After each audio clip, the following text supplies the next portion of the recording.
Hey everybody. Unfortunately, the modern homestead, a lot of us are still pretty reliant on fossil fuels.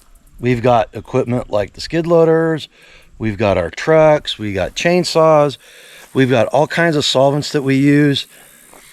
And these things are kind of a necessary evil, can cause some real problems. They can cause safety problems, they can cause environmental problems, and they can cause security problems. And I just finished a project to try to address that somewhat, and I'd like to share it with you. So let's go take a look. Hey everybody, welcome back to Grumpy Acres. Like I said, we're dependent on petroleum products, and there are issues involved with it. You can have fires, they can cause fires, they can make fires worse.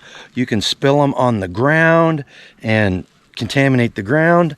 And unfortunately, it can be a security issue. We had multiple occasions at our old place. The fuel tanks and the fuel building were up next to the road, and we had people coming on our property trying to steal it. So we have to think about this kind of stuff while we're on the homestead. Before we do that, though, let's think about hitting that subscribe button and joining our virtual family here. We'd love to have you join us on a journey lifetime free. Okay, so what's this project and how does it address these problems or these issues that I was discussing? Well, here it is. Okay, this right here is our new fuel/flammable building. And I finished it. It's somewhat finished. It's not completely finished, but we're getting there. All right, so all it is, it's an 8x10 aero metal building, the type you put up in your backyard. It's relatively easy to put up. We had this one sitting over in the storage area for almost 2 years, and I finally this summer I was like, I got to get this taken care of. The fuel building and the fuel tanks are next. We need to start increasing our capacity to store fuel. And they're really easy to put up. I mean, relatively easy. They're kind of a pain because there's about 1 million little nuts and bolts and screws you got to put in it. The instructions are really easy.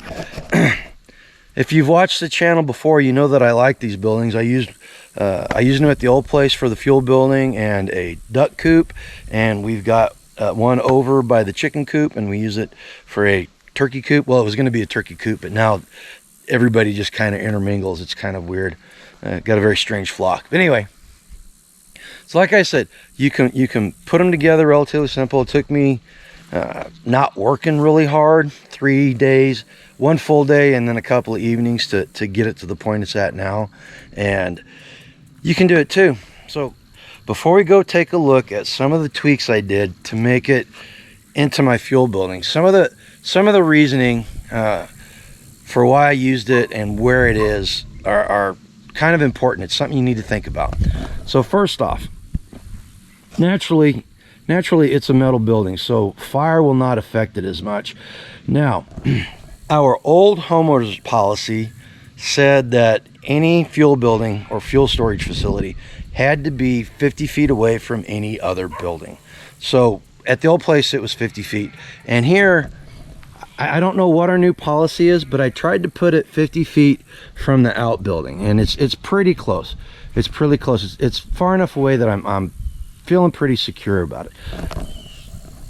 So if it catches fire, it's not going to be as big an issue. I mean, we got to get it put out, but it's not going to immediately set that building on fire. The second thing about the placement is it's back.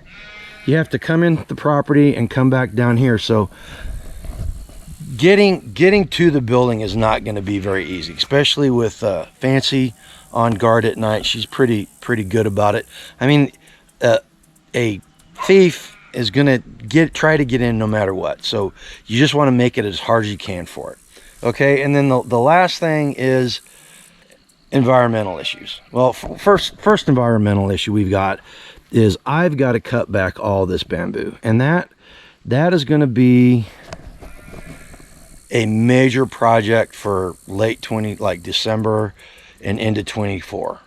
December 23 and into 24, because I've got to get this under control, because I'm losing almost an acre and a half, and it's unusable. The land is unusable. The only thing I can really do right now is cut it up in the winter and use it for fodder for the animals, which is a good thing. That I need to clear it back, and I need to make sure that it's not up next to the building, because again, if it catches fire, that's a major fire hazard, and it will cause problems in the outbuilding, and it'll cause problems on the rest of the property. All right, let's go look at some of the tweaks. So we come up here. I need to get a good lock. Like I said, this isn't going to stop anybody. The door's not going to stop a determined thief, but what it will do is it will slow them down. So we open it up. Okay, first thing, I got to put that away. Don't be like me. Put your tools back where they belong. I need to do that as soon as I'm done filming. Okay, so let's look inside again. Okay, so what I did was I built it using the instructions. I took 2 railroad ties. There's a railroad tie here and a railroad tie along the back wall, and I secured the building to those railroad ties. Now, if you live in an area where you get lots of wind, that is extremely important with these aluminum buildings, because they're lightweight. I can pick it up by myself, right? Another thing that putting it on the railroad tie did was it raised it up. And I took, when I finished, I took and skirted it with this 2x6s, and it goes all the way around. And the only thing that's for is cosmetic and to make sure that the gravel that I put in here doesn't flow out. And speaking of gravel, I put gravel down on the floor, and it leaves, I left about 4 inches all the way around. So what that does is it raises it up, so I'm not banging my head on these beams. Like this beam right here, I'm not banging my head on it. It gives me a little bit more headroom, gives me a little bit more storage space. And after that, took old 2x4s I had laying around, and I built these racks. I built this long one on this side, and I built the shorter one on this side, and I just used hog panel. Took the bolt cutters that I need to put away and cut the hog panel and just slid it in there.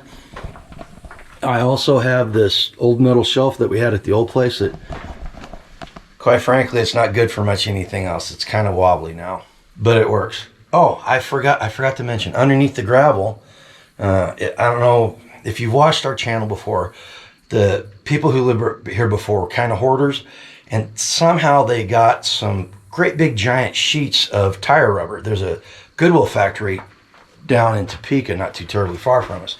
And so I took one of those sheets and cut it to size, put it down on the ground, and then I put the gravel on top of it. What that'll do is if I have any leaks, it'll go down, it'll hit that plastic, and it won't go into the ground, it won't contaminate it. That's how we make sure we're not contaminating the area. And then I just went, I found a couple of boxes in the outbuilding that had lamp oil and some charcoal lighter fluid in it. I got out into the storage area. We've had these gas cans. I didn't have any place to store them, and I wasn't going to put them in there, so most of them were empty. I kept like 10 gallons of gas and 10 gallons of diesel handy. They were getting rained on and snowed on. Luckily, nothing got contaminated.